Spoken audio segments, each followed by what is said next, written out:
अस्सलाम वालेकुम दोस्तों, मेरा नाम है उम्मीद है और आप देख रहे हैं इंस्पायरिंग वीडियो। दोस्तों, मेरी आज की वीडियो उन लोगों के नाम जो अपने औलाद के लिए ढेर सारा पैसा, दौलत और एसेट्स बनाकर रखना चाहते हैं। दोस्तों, स्टार्ट करते हैं एक इंटरेस्टिंग एंड सिंपल स्टोरी के साथ। दोस्तों, कहते हैं कि जब एक बूढ़ा शख्स मरने लगा तो उसने अपने जवान बेटे को अपने पास बुलाया, जिसको उसने शहजादों की तरह पाला, जिसको उसने हर सुख आराम दिया था। दोस्तों, जब वो बूढ़ा मरने लगा तो उसने अपने बेटे को नसीहत की कि बेटा, फला जगह मैंने पैसों का डब्बा कमा कर भर कर रखा हुआ है, मेरे मरने के बाद तुम उसे जरूर उठाना, लेकिन मेरी एक आखिरी ख्वाहिश तुम पूरी करोगे? बेटे ने कहा, जी अब्बा हुजूर, मैं जरूर पूरी करूंगा।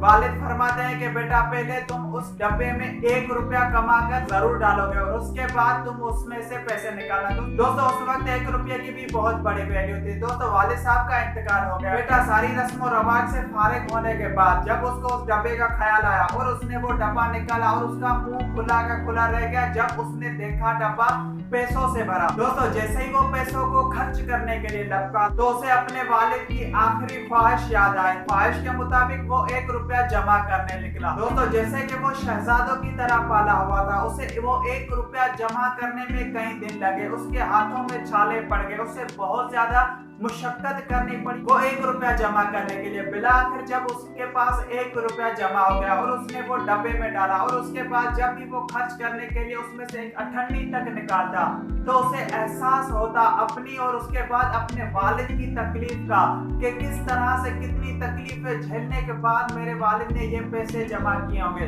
दोस्तों, इस तरह से अल्लाह ने उसको हिदायत दी कि वो जब भी पैसे खर्च करता बड़ी सोच समझकर, समझदारी के साथ पैसे खर्च करता और हर बार सही काम में खर्च करता। दोस्तों, यहाँ पर वो लोग जो इस ख्वाहिशमंद में हैं, जिनके जहन में हर वक्त ये सवाल रहता है कि वो अपने औलाद के लिए ढेर सारा पैसा जमा कर छोड़ना चाहते हैं ताकि उनकी जिंदगी ऐशो आराम से गुजरे। दोस्तों, अल्लाह न करे अगर ये औलाद कल उसी जमा किए हुए पैसे में से कोई भी किस्म का बुरा काम करती है, अगर शराब नोशी, अयाशी या कोई भी गलत काम करती है, तो दोस्तों वो तो गुनहगार होंगे ही होंगे, लेकिन उसके साथ गुनहगार वो भी होगा जो इनके लिए ये दौलत छोड़ गया, जो इनके लिए बायस गुनाह का सामान पीछे छोड़ गया।